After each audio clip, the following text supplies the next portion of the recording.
a este su programa, Grupo Parlamentario del Partido del Trabajo, representado en esta 62 legislatura por el diputado Óscar Arturo Herrera Estrada. La de la voz, Rocío Amezcua Ruiz, le da la más cordial de las bienvenidas. Aquí tocamos temas diversos y qué más interesante en estos tiempos de una pandemia que nos ha obligado a hacer cambios en nuestra vida, bueno, pues ver también el lado amable de esto. ¿A usted le sobra tiempo? Si le sobra tiempo, ¿no ha pensado en hacer como una pausa y escribir aquellas cosas que usted ve en el mundo y que a veces en la mente los trae en sus pensamientos y a veces dices, bueno, escribirlo o tener un libro de anotaciones y producir algo artístico? Bueno, pues vamos a hablar de esto con un maestro de literatura. Él es el maestro, porque también fue mi maestro en Derecho, Héctor Viveros. Héctor Viveros es escritor independiente y también tomó una licenciatura en Letras Hispánicas. Él ha hecho muchas cosas en este tiempo de pandemias para poder ofrecerlas y tiene una visión muy interesante de lo que es la vida y de lo que podemos hacer. Por eso está aquí con nosotros. Bienvenido, Héctor. Muchas gracias, Rocío. Pues bien, como tú has dicho, hay que aprovechar la pandemia. Esto es parte de lo que salió en la pandemia. Van 5 manuales de escritura creativa. ¿Qué tal? Y siempre fue mi intención, como maestro que soy, maestro, hijo de maestros, nieto de maestros, hacer pequeñas guías de todo lo que me hubiera servido, que alguien me hubiera dicho cuando empecé a escribir.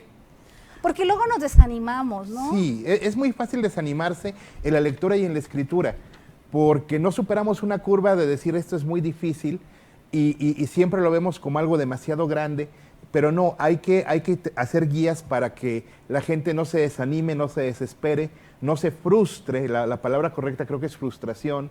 De hecho, yo responsabilizo a los planes educativos de la secundaria y la preparatoria de oponerle a los muchachos cosas muy grandes. Es un crimen ponerle a un muchacho de 14, 15 años, Pedro Páramo. O sea, es la mejor manera de vacunarlo contra la escritura. O ser demasiado laxos y mandarlos a leer pues sagas juveniles que no las descalifico, porque cualquier cosa que haga que un lector pase páginas sirve y cada libro te va llevando al siguiente, y si no sueltas el hábito, al final vas a ser un lector muy competente. Pero con la intención de guiar a las personas que se han sentido frustradas al no poder entrar al mundo de la literatura, en la productora donde trabajo vamos a producir podcasts completamente de acceso libre a través de una aplicación de internet, sí, para llevar de la manita a los jóvenes lectores o a los lectores que, ya no siendo tan jóvenes, no han tenido una guía para saber por dónde entrarle. Y luego también ya ve que dice, ¿qué cosas debes de hacer en tu vida? Y una de esas es escribir algo. Y sí, todos tenemos historias que contar, desde aquella cosa que te cuenta alguien, cómo lo interpretaste, algo que viste en la calle, una cuestión amorosa, de amistad. Siempre estamos contando cosas. Y usted lo dice muy bien, estamos contando cosas, pero a veces decir, ¿cómo poderlo plasmar? Entonces te desanimas porque empiezas a escribir, pero luego tú mismo te criticas y no, creo que no sirvo para eso. ¿Todos nacemos con esa facilidad de escribir o no? Bueno, nacemos con la capacidad de contar historias. Y es una capacidad que se va desarrollando. Contar las cosas de manera personal nos sale muy bien porque somos pues dueños del terreno, tenemos el reflector encima, la atención de gente de confianza, y en confianza contamos lo que sea. Pero ponerlo por escrito es enfrentarte a un lector que no te va a ver, que no te va a conocer, y tienes muchísimo miedo de resultarle aburrido o pretencioso. Y son los miedos que hay que superar. Hablando un poquito de los manuales, que cada manual va a servir para llevar un curso, los manuales son el número 1. Bueno, todos tienen el título de Lecciones para volar mal aprendidas. ¿Por qué lecciones para volar mal aprendidas? Para volar, para volar porque escribir es un acto de libertad total. Sí. Lo único con lo que lo puedo comparar es con volar. Y mal aprendidas porque son las cosas que yo aprendí estrellándome una y otra vez, desde que era un muchacho de 15 años y se publicó mi primer cuento, hasta el día de hoy. Y son todos los consejos que me hubiera servido a mí saber cuándo empezó. Entonces, por eso el primer manual es todo lo que debes saber antes de empezar a escribir. No para empezar a escribir, sino antes de empezar a escribir. Y a ver, díganos algo de ese manual para que las personas que nos ven sepan. Bueno, aquí hay sobre todo consejos de qué se puede contar, cómo puede contarse, desde qué punto de vista. Habla mucho de las experiencias textuales, porque a veces las experiencias textuales, los textos que nos formaron cuando éramos jóvenes, son mucho más íntimas que las experiencias de otro tipo.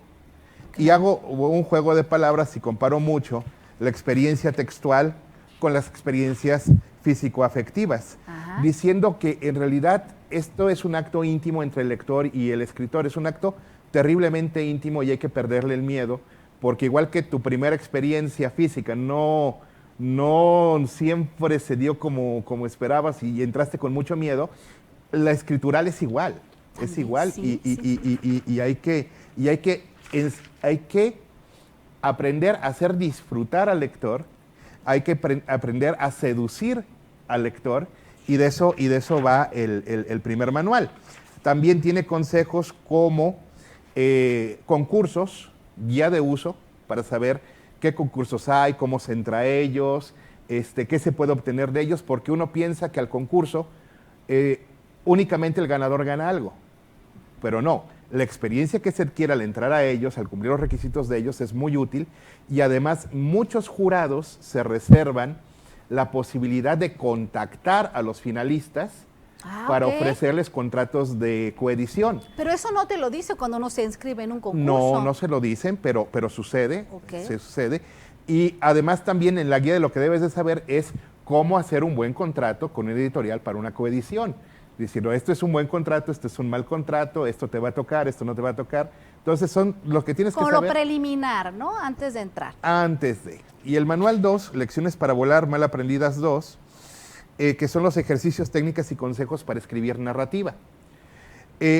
Más adelante en la serie vamos a tener los ejercicios, técnicas y consejos para escribir poesía, que van a ser otros 4 tomos. Y tengo el orgullo de decir que estoy coescribiendo esos manuales con mi señor padre, profesor Vicente Viveros, y va a haber otros 3 o 4, nos estamos poniendo de acuerdo, de guión, que estoy coescribiendo con el guionista Alex de Saro, y también va a haber el de escritura de guión para videojuego, también va a haber el de escritura de narrativa gráfica. Todavía no puedo decir con quién lo voy a escribir porque estamos todavía negociando. Y va a haber también el de teatro. Entonces, al final del año, para aprovechar la cuarentena, ahora que estoy encerrado, para aprovechar la cuarentena van a ser entre 17 y 20 manuales al final del año. Muy bien. Entonces, bueno, así vamos viendo. Para alentar a la gente. Entonces, usted dijo que todos podemos contar historias. Pero a veces la gente se desanima porque, bueno, no tiene quizá pueda ser una persona muy buena al platicar y amena y la gente lo sigue, lo escucha, pero también se puede dar el caso en que a la hora de plasmarlo no tenga una buena sintaxis, no haya aprendido muy bien dónde va la coma, dónde va el punto. Y todo esto, dice usted, que producir un libro, pues no solamente depende de la persona que escribe. Casi podría decir que de la persona que escribe depende la idea que trae, la historia. ¿Sí? ¿Podría ser así? Sí, afortunadamente, y en el manual 1 también lo digo, hay un ejército de personas que ayudan a que un borrador sea convertido en un libro con todo lo que debe tener. Para empezar, yo siempre he dicho que esto es como la música. El músico pone el talento, pone la melodía, pone la letra, pero se requiere de todo un equipo de producción para que la canción quede como debe quedar. El músico no lo hace solo, hay un auxiliar en cabina y un productor que toma las decisiones de dónde colocar la canción, cómo venderla. Lo mismo pasa con los libros. La primera persona que te va a ayudar a producir tu libro es tus primeros lectores. Tus primeros lectores, que también viene todo ese consejo en el tomo 1, deben ser personas de toda tu confianza, pero que también tengan tengas tú la disposición de que lo que te digan lo vas a considerar de verdad. El siguiente paso es buscarte un corrector ortosintáctico y de estilo. Ortografía, sintaxis. Conozco excelentes escritores, excelentes, que se les van al momento de escribir rápidamente sus ideas, se les va una coma, se les va un dedazo, y no tienen una ortografía perfecta, pero las ideas son buenísimas. Afortunadamente, con este profesional que está al lado, te hace la talacha. Porque en este negocio, y es algo que a lo mejor sorprende a las personas, nadie se corrige solo. Es una regla del oficio, nadie se corrige solo, porque cuando tú tratas de corregir algo que tú escribiste, no lo estás leyendo, lo estás recordando, y es un proceso mental distinto que causa un efecto que se llama ceguera de proximidad, que te impide ver los detalles. Y luego está el editor. El editor va a hacer sugerencias. Todas las decisiones finales dependen del escritor, pero va a hacer las sugerencias de cómo poder acomodar el libro. Fíjate que aquí te faltó explayarte un poquito más, o sabes que esta parte te quedó un poquito repetitiva.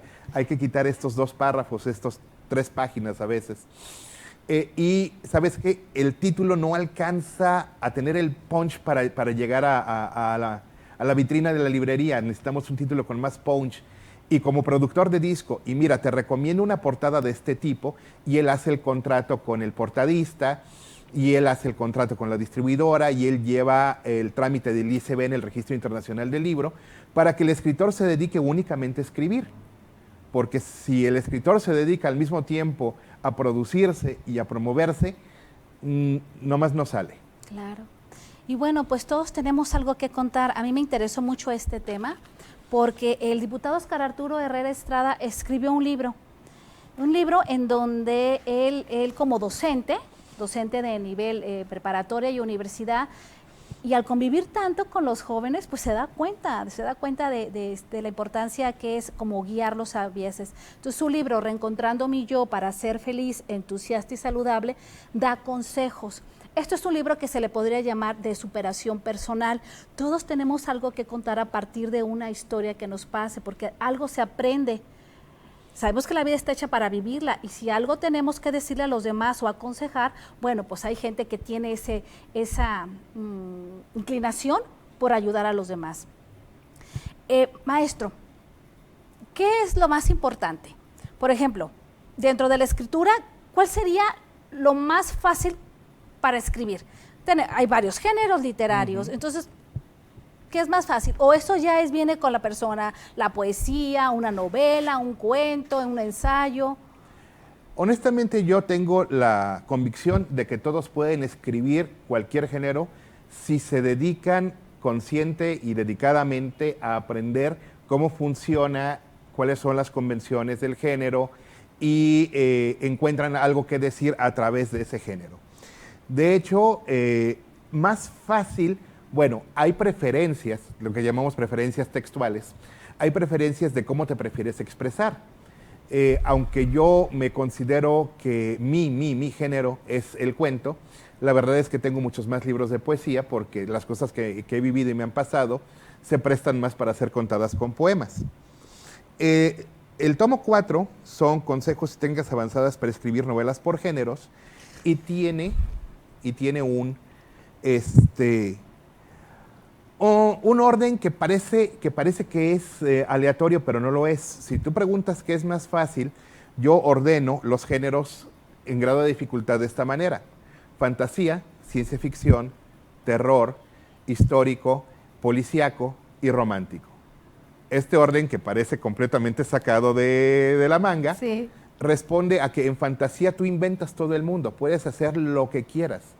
Las reglas del género en realidad son solamente 4, únicamente son 4. Y como puedes inventar lo que quieras, tienes completa libertad de desarrollar el mundo como mejor te plazca. En ciencia ficción tienes que darle una apariencia tecnológica a las cosas. No es que funcione así la ciencia y la tecnología, pero con que lo parezca basta, y es tantito más complejo. Luego el terror, porque el ente que causa el terror puede tener un origen fantástico o tecnológico. Claro. Por lo tanto, primero tienes que entender cómo funciona la fantasía y cómo funciona la ciencia ficción para llegar al terror, para que el terror realmente funcione. Sí. Luego lo histórico, porque eso es describir ambientes urbanos y ambientes sociales, que te van a ser imprescindibles cuando hagas una novela criminal o policíaca. Y al último dejo el romance porque, aunque no lo parezca, es el género que tiene más reglas. Porque como estamos hablando de emociones humanas y emociones humanas que van a ser presentadas como historias aspiracionales, cosas que quisiéramos que nos pasaran, tiene un montón de reglas. Y esto me va a llevar contigo, porque el último consejo es cómo hacer narraciones en primera persona, vivenciales, que me lleva al manual 5, que es la guía para escribir libros testimoniales, autobiográficos, empresariales de superación personal y de desarrollo humano. Porque se venden bien estos libros, maestro. Independientemente de que es uno de los géneros más vendidos, yo creo que es el que necesitas mayor responsabilidad, porque aquí no estás escribiendo una historia literaria que la gente va a entender como quiera y la va a interiorizar como sea, sino que estás compartiendo experiencias de vida y estás dando una especie de guía o una guía explícita para enfrentar alguna cosa o interiorizar o expresar algún sentimiento, alguna emoción o mejorar tu práctica profesional, lo cual es mucha responsabilidad. Muy bien, pues nos tenemos que ir a un corte, regresamos con ustedes, estamos con el maestro Héctor Viveros y este tiempo de pandemia la dedicó para hacer guías para usted, si tiene ganas de escribir, si tiene ganas de saber lo que es la literatura y poder expresar lo que usted trae en el pensamiento. Bueno, pues estamos con eso. Regresamos.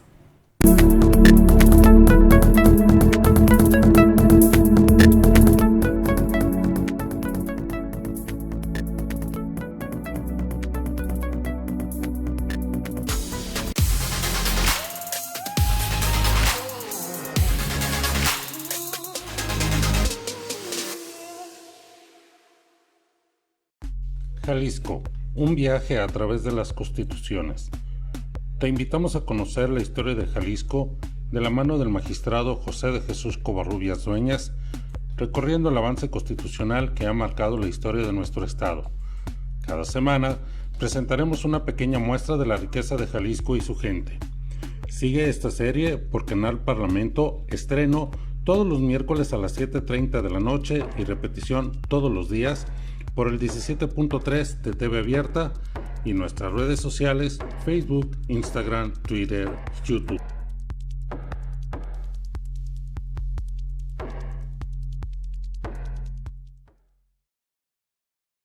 Haz oír tu voz en el micrositio del Congreso del Estado de Jalisco. Dentro del portal hallarás la sección Opina, en la que además de visualizar el resumen de las iniciativas que se están discutiendo, podrás hacer llegar tus propuestas y enriquecer con tus comentarios dichas iniciativas. Para esto, selecciona la iniciativa que te interese y da clic en Comentar. Se abrirá enseguida una nueva ventana, la cual solicitará tus datos así como tu aportación. Solo tienes que llenarlo y listo.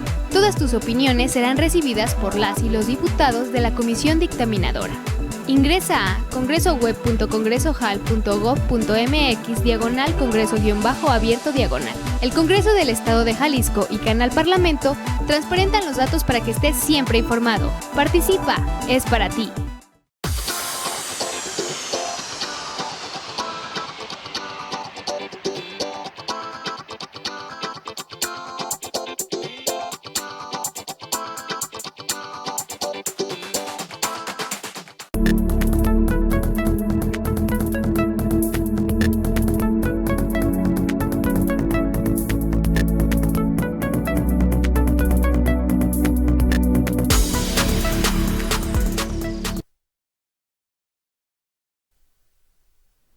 Regresamos con ustedes a su programa Grupo Parlamentario del Partido del Trabajo. Ahora sí nos pusimos muy en la cuestión del ser humano que tiene que ver con el arte. Estamos viendo cómo escribir nuestras vivencias o si tenemos ideas fantásticas o nos gusta el género de ciencia ficción. Bueno, pues cómo sí puede existir guías. El maestro Héctor Viveros escribió guías, nos las está explicando. Y mire, yo estaba dando una repasada al libro del diputado Oscar Arturo, ya lo dije, es de superación personal, él es maestro, por lo tanto le interesa que los jóvenes sean felices y que no vayan a caer en drogas, que sean seres humanos realmente, que se preocupen por su entorno, se preocupen por ellos y que encuentren la felicidad. Es un libro de superación personal, bueno, pues escribe en primera persona y son libros de dar consejos. Este libro, por cierto, ya lo leyeron mis hijos. En agosto del año pasado, en las vacaciones, lo leyeron y es muy fácil de leer. Un libro, supongo, maestro, que de superación personal debe de ser fácil de leer y de entender, ¿no? Para la persona que está tomándolo. Sí, los libros de superación personal, desarrollo humano, son de los libros que, aunque tienen pocas reglas, tienen reglas muy, muy fijas. En primer lugar, es que estos libros deben de manejar un nivel de sinceridad muy grande. De hecho, es lo primero que digo, y también digo en algún momento que no deben ser completamente obvios, deben de tener una sorpresa, un pensamiento original, que haga ruido, que haga que uno se pregunte realmente qué está haciendo y cómo lo está haciendo, sí. Y después que haga una propuesta hecha con una reflexión muy profunda y sobre todo muy responsable. Dentro de la ciencia ficción, la fantasía, uno puede ser completamente irresponsable. Los libros románticos son famosos por los grandes gestos románticos que, pensados con lógica, uno dice... No lo haría, no me lo iría haría, muy mal. Esto es una locura, se pudo haber matado. Claro. Pero los libros de superación personal tienen la regla de que las propuestas que hagan para aplicar cambios en nuestra vida o en nuestra percepción o en nuestros hábitos sean muy, muy responsables. Entonces, por eso tienen su propio manual, el manual 5, que bueno, empieza con preguntarse qué tipo de libro lleva mejor el mensaje, si vas a hacer un libro testimonial, con testimonios de varias personas que han vivido algo fuerte o algo profundo o algo que la gente debe conocer. Claro. Por ejemplo, el próximo mes empiezo a recabar testimonios de enfermeras del Seguro Social, sí. Que en este momento ese tipo de testimonios es importantísimo. Muy bien. Entonces, aquí doy las reglas de cómo se recaban y cómo se editan y cómo se manejan esos testimonios. Sí, sí, sí. Entonces, ¿cuál tipo de libro lleva mejor el mensaje? Empresarial, de superación personal, de desarrollo humano. Luego me voy... También dice técnicas para entrevistar, habla de una técnica para entrevistar y poder realmente extraer lo que queremos. De hecho, no alcanzó a quedar en el corte final, pero en los cursos que se van a dar, va a dar cursos. Sí, cada manual se va a complementar con un curso que se puede llevar también en línea. Vamos a empezar a producirlo. No, pues sí. Va a ser más bien, yo creo que en línea, por los tiempos. Por los tiempos y por la pandemia, y sí. Todos los manuales van a convertirse en un curso y todos los cursos van a estar disponibles en línea. Y ahí vamos a ver las técnicas de entrevista y sobre todo las técnicas de cómo se edita una entrevista, porque el entrevistado va a hablar a su aire, a su forma, a su modo, y la información no va a estar ordenada. Okay. Entonces hay técnicas para eso. Para hacer eso. Luego nos vamos con introducción de ti mismo, porque en un libro de este tipo, quién eres valida lo que dices. Si no compartes tu historia personal, cómo has adquirido esa experiencia que estás compartiendo, cuál es tu formación y cuál es tu campo profesional, si no nos cuentas eso de ti, entonces, ¿por qué te estoy escuchando? Eso es muy importante. Okay. Sí. Entonces, ¿qué información dar de ti mismo? Porque no se trata de soltar la biografía y el currículum. Y cómo presentarla, bueno, aquí está el capítulo.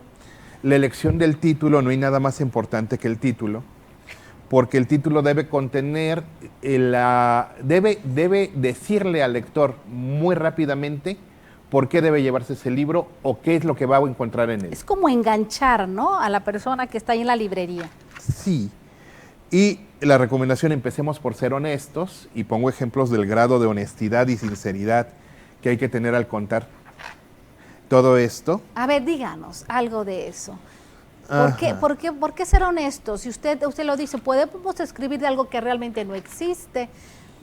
Sí, pero en un libro de superación personal y de desarrollo humano. No, claro, sí tiene que ser, ¿no? Sí, tiene que ser completamente honesto. Hay libros de superación, entonces podríamos decir también que un libro de superación personal a veces no se puede escribir cuando tú, de cierta manera, involucras a gente que puede verse afectada por lo que digas. También hay consejos de cómo evitar repercusiones legales al contar historias que involucran a más personas.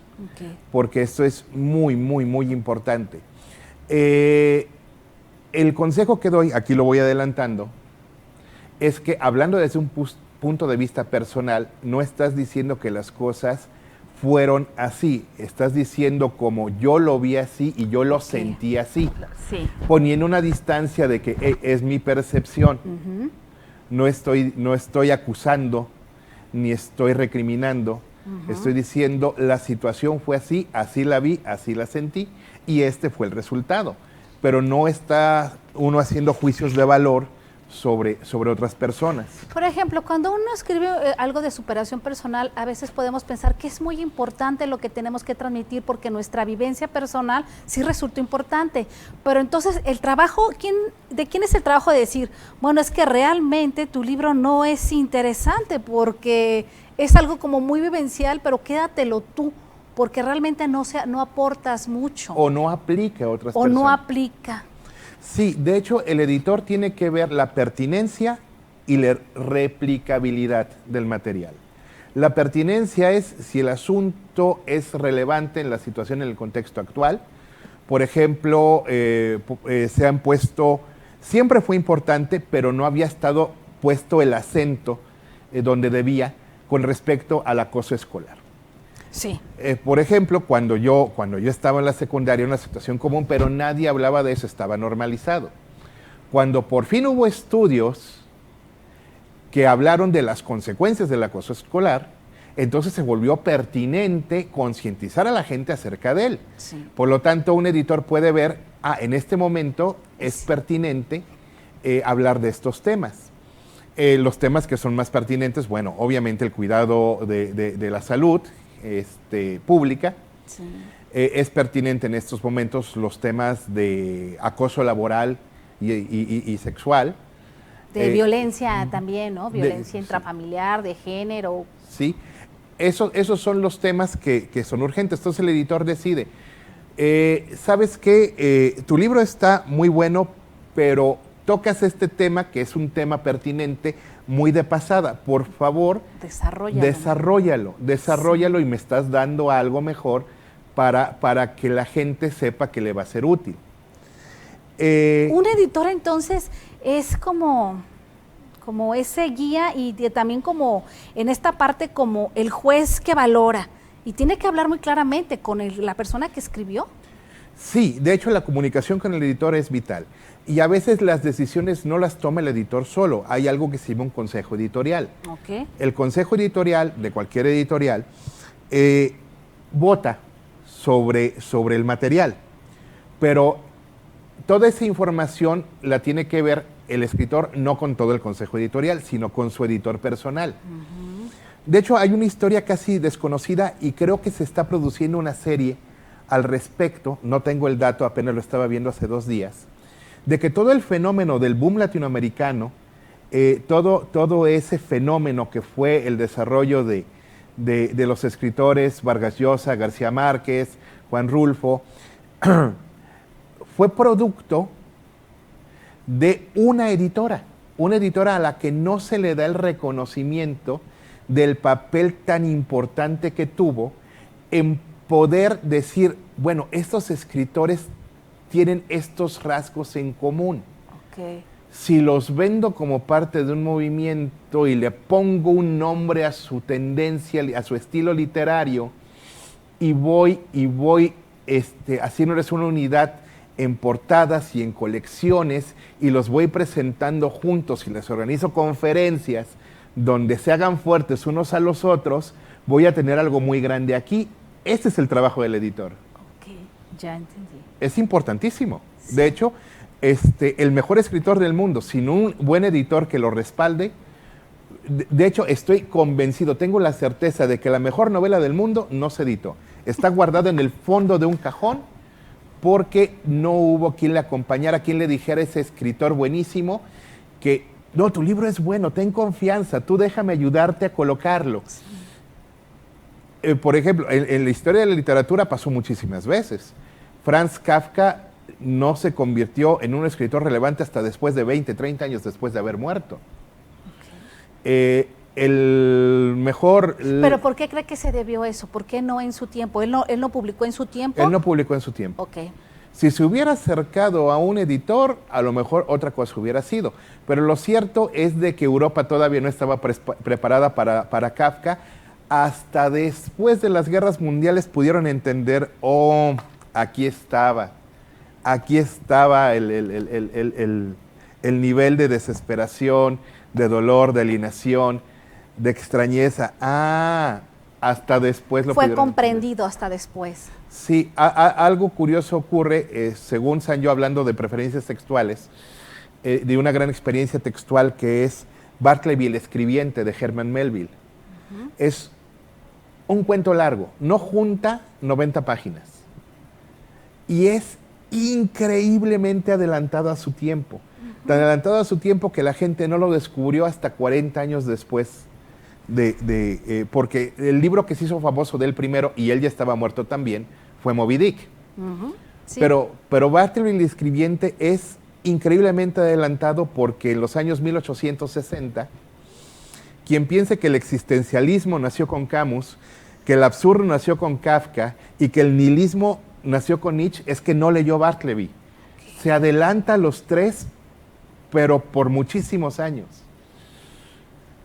Entonces, precisamente para hablar de estas cosas, vamos a producir una serie de podcasts de apreciación literaria, podcast de 12, 15 minutos, para decir así de la manita a alguien que no tiene experiencia lectora, un cuento es esto, tiene estas características, y un buen cuento debes fijarte en este detalle, en este detalle, en este detalle. Okay. La poesía tiene estas formas de leerse, tiene estas figuras, para que tú reconozcas qué figura hay. Aquí te pongo un ejemplo, y te recomiendo estos poetas. Una buena novela se construye de esta manera. Y también darían así como, o eso es parte de un curso, dar sugerencias de qué leer de cada género, como para tomarlo en cuenta. Sí, se van a hacer muchas sugerencias, y todas las sugerencias que se van a hacer sobre material, ya sin derechos de autor, que se puede conseguir en 3 teclazos en internet. Sí. Hay grandísimas bibliotecas digitales que están a disposición de la gente, y la gente no las lee porque no sabe cómo llegar a ellas.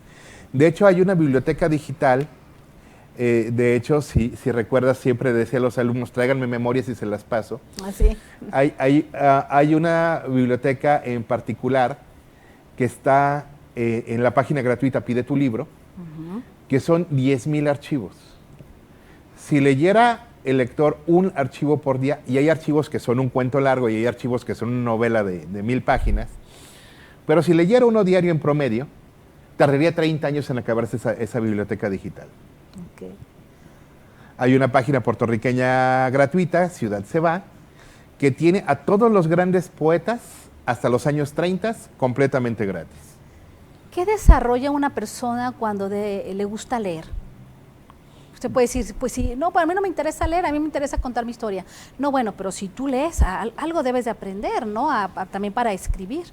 Sí, los mejores escritores son grandes lectores. De hecho, el maestro Stephen King, en un libro que no está de derechos liberados, pero tiene un libro que se llama Mientras escribo, que es precisamente cómo llegó a convertirse en escritor. Y él lo dice muy claramente, cuando en todos lados, prácticamente donde vaya, alguien le dice, mucho gusto, mi nombre es fulano de tal y yo quiero escribir. Y lo primero que les dice Stephen King, ¿cuántos libros lees al año? Y si le dicen menos de 60, le dice, no. Menos de 60. ¿El promedio del mexicano para leer es de cuántos? Libro y medio al año. Es horrible. Habiendo tantas bibliotecas digitales disponibles, Sí. No es una excusa, entonces. no es una excusa. De hecho, incluso plataformas de paga como Google Play, donde, bueno, los libros en electrónico son mucho más baratos que en papel y más ecológicos. Sí. Incluso esa plataforma, que es completamente de lucro, tiene cientos de libros disponibles de manera gratuita.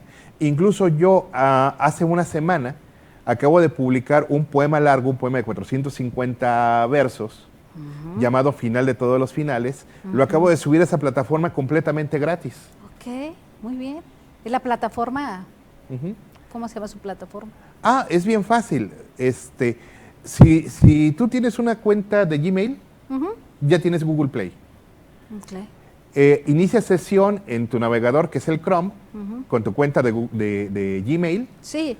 Y en la esquina superior derecha hay un circulito azul con tu inicial, y al lado hay 9 cuadritos chiquitos. Ok.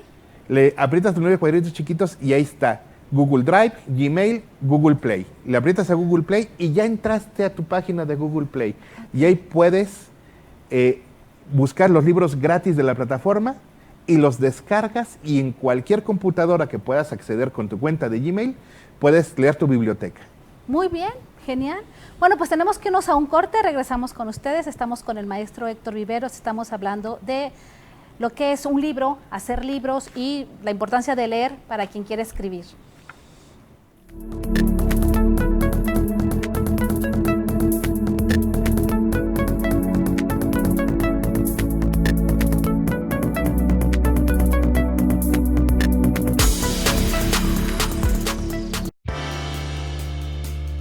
En el canal Parlamento trabajamos para que estés bien informado del acontecer parlamentario y la actividad de los diputados, sus iniciativas, reformas, foros, debates y sesiones. Sintoniza Canal Parlamento en el 17.3 de televisión abierta y a través de todas nuestras plataformas. En la web, Canal Parlamento de Jalisco. Facebook, Canal Parlamento de Jalisco. Twitter, @CongresoJal TV. YouTube, Canal Parlamento de Jalisco. Periscope, @CongresoJal TV. Instagram, @Canal Parlamento de Jalisco. O descargando en tu celular nuestra app, Congreso TV. Estamos en todas partes, en todo momento. Canal Parlamento, la Cámara de la Gente, Congreso de Jalisco.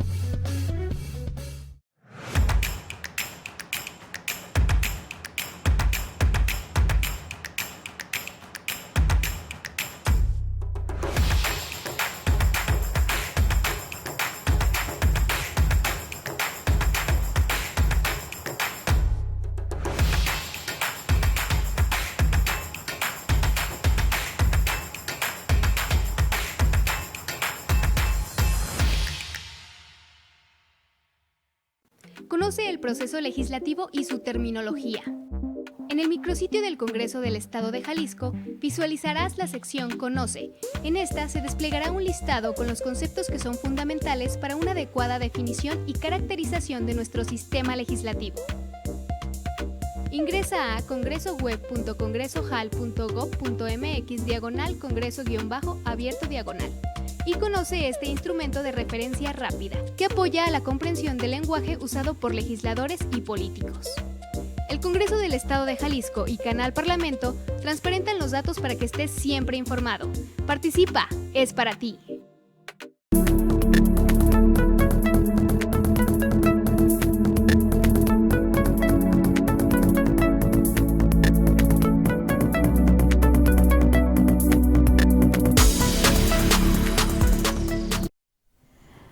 Estamos platicando en este programa de Grupo Parlamentario del PT con el escritor Héctor Viveros, quien precisamente porque se vio en ciertos momentos de su vida frustrado, porque no había una guía para decirle cómo escribir y él tenía mucho deseo de escribir, pues hizo unos manuales para eso.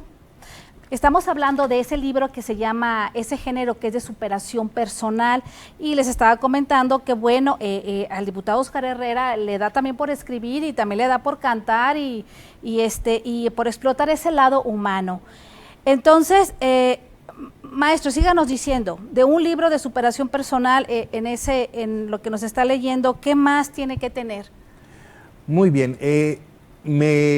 Aunque yo no tengo ningún libro de superación personal escrito con mi nombre, he ayudado a muchísimos empresarios y figuras de los medios a editar los suyos. Lo que yo les digo es que es pensado, no es sentido. Tú dime lo que quieres decir, ya después editamos, corregimos, te digo por dónde sí, por dónde no, qué ampliar y producimos tu libro. El primer requisito es perder el miedo. Es perder el miedo porque el miedo paraliza y no debe paralizarte, debe motivarte. Y sí, claro que da miedo escribir. Por supuesto. Porque no tenemos confianza en nosotros y pensamos que no lo vamos a poder lograr. En cambio, para escribir un libro de superación personal, uno tiene que transmitir un nivel de confianza increíble. Claro. ¿Por qué? Porque estás aconsejando. Y uno, con perdón, aunque el consejo sea muy bueno, pero si te lo dan con miedo, con timidez, no lo vas a seguir. Sí. Debes demostrar una seguridad muy grande y tener una solvencia de experiencia, de confianza, de actitud. Entonces, yo trabajo mucho eso con los autores de este tipo de libros, en que esto es una cosa muy actitudinal. ¿Por qué? Porque el buen consejo es un asunto de sentido común y muchas personas pueden tener un sentido común muy grande. Pero cuando el consejo te lo da algo que no está precisamente en otros libros, sino que es como muy audaz en el consejo que te da, ¿se vale? Se vale, y de hecho aquí en el manual viene el capítulo que se trata de ser polémico.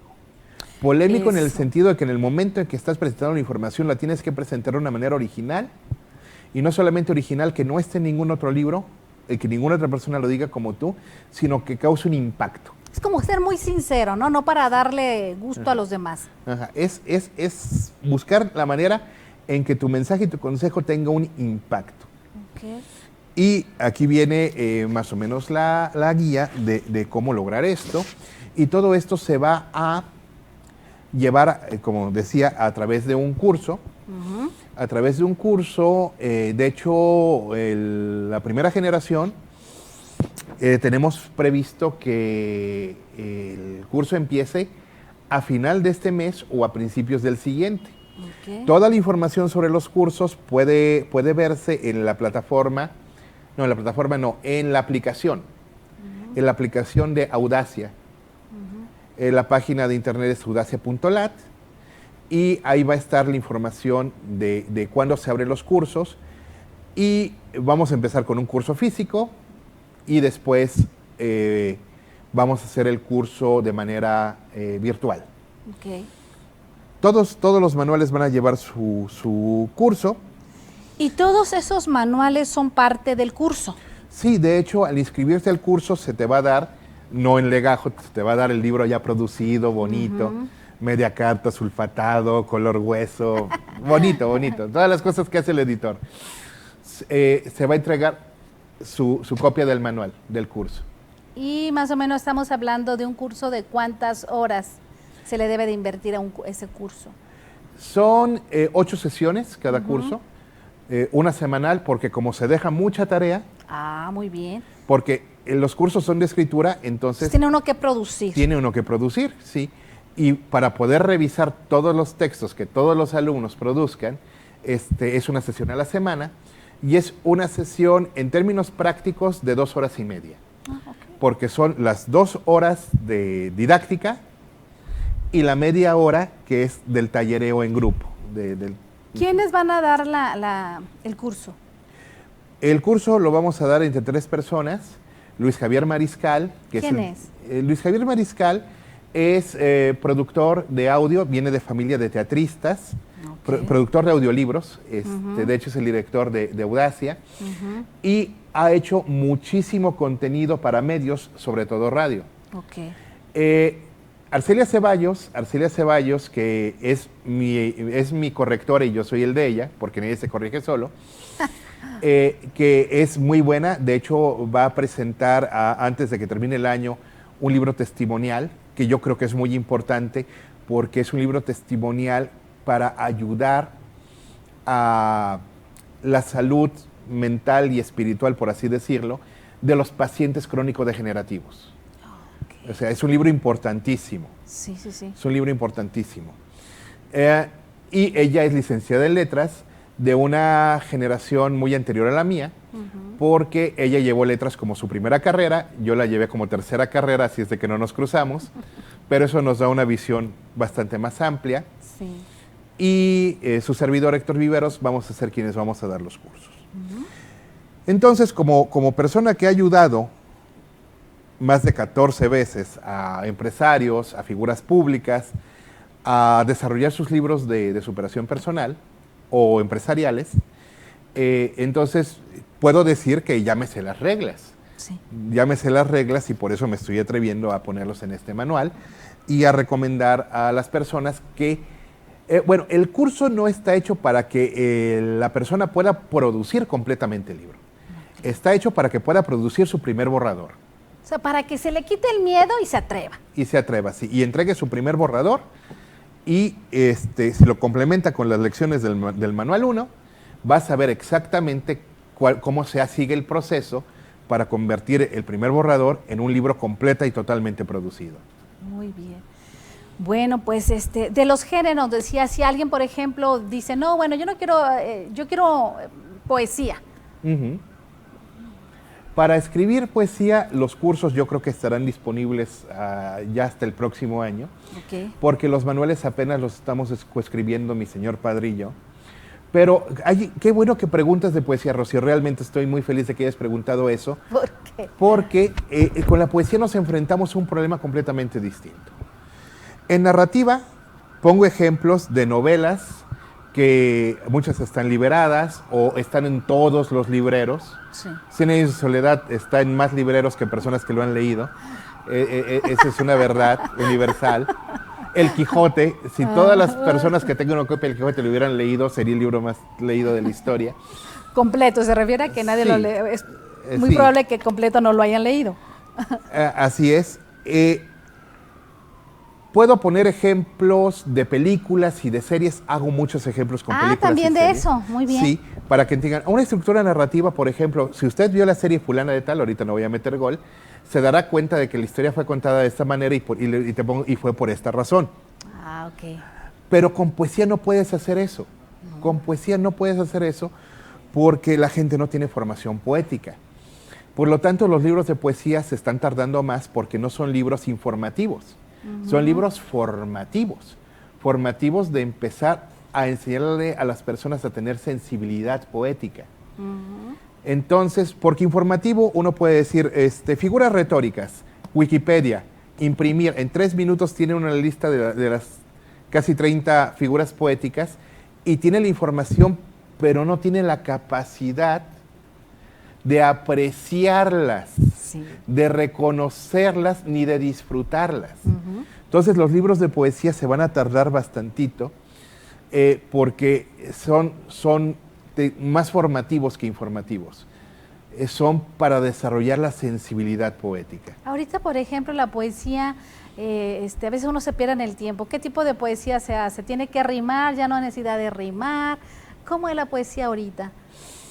Bueno, precisamente, y voy a recomendar a una serie de poetas con los que convivo muchísimo.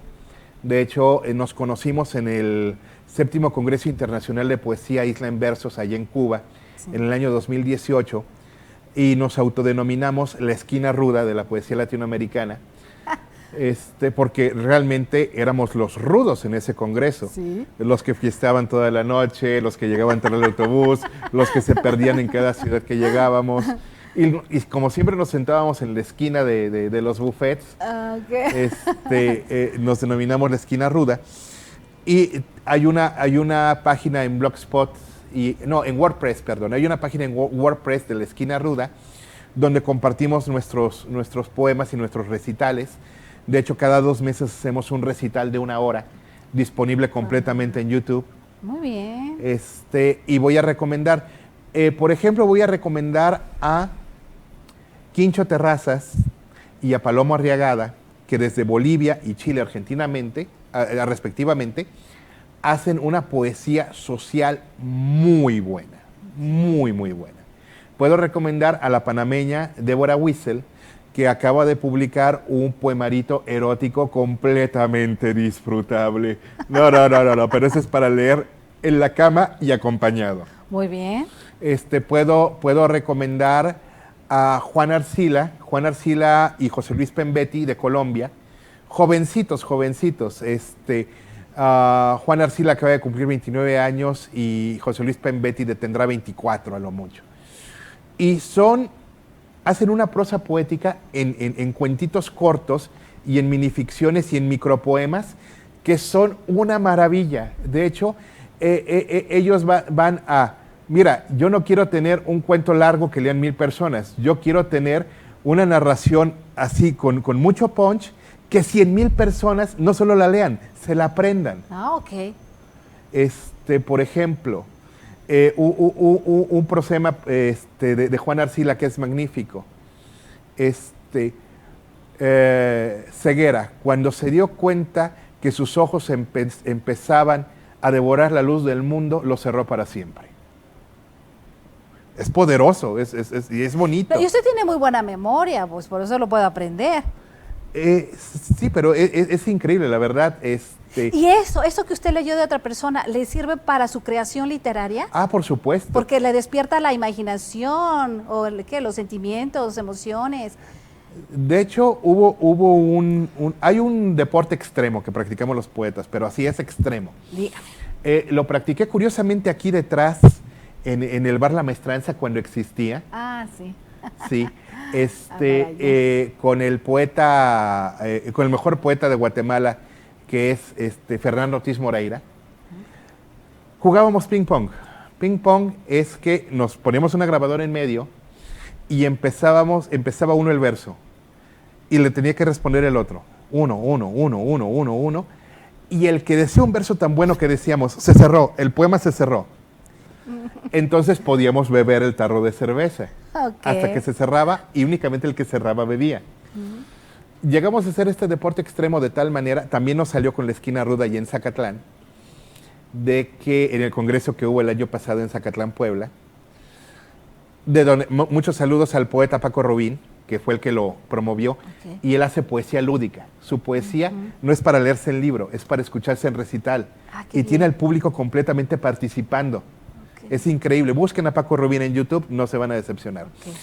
Okay.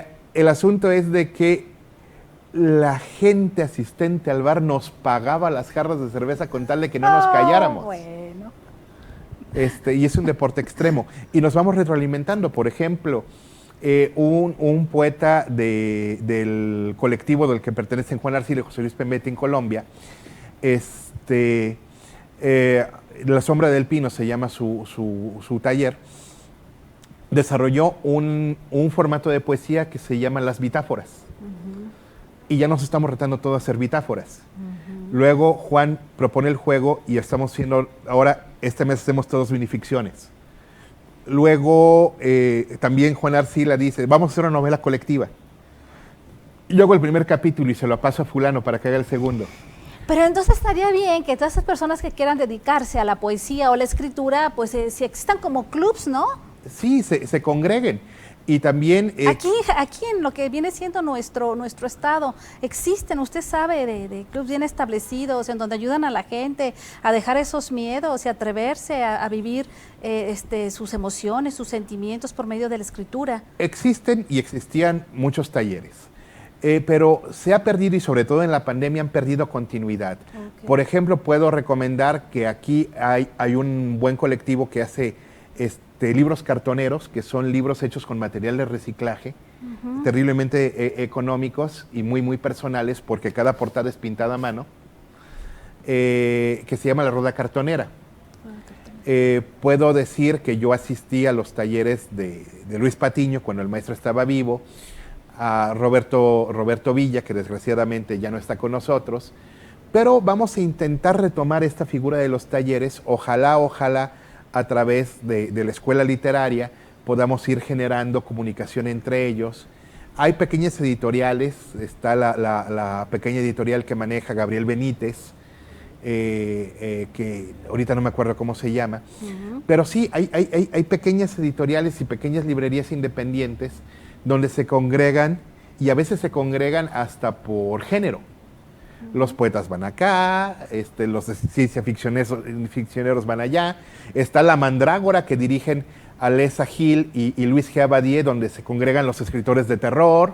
Okay. Entonces, sí, hay muchas personas a las cuales acercarse en esta ciudad. Muy bien. Bueno, pues para ir cerrando ya este programa, primer motivo por el que usted hace esos manuales y lo que puede ofrecer el curso y alentar a las personas a que escriban.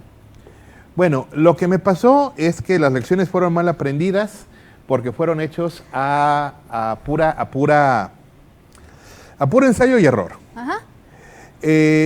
Y quiero que sea una enciclopedia completa al final del año. Estamos trabajando el de teatro con teatristas, el de guión con guionistas, y la información está disponible en la aplicación de Audacia. Audacia, lo buscan en su tienda de aplicaciones y es gratuita, y hay un montón de audiolibros ahí para también los que no tienen tiempo de leer. Muy bien, pues son tiempos, si los queremos ver, difíciles, y si no, podemos aprovechar a sacar de nosotros esa parte también que puede ser muy artística. Yo los invito a que se den la oportunidad de escribir, y bueno, esta es una opción que nos presenta un tapatío, Héctor Viveros, que va a sacar un curso.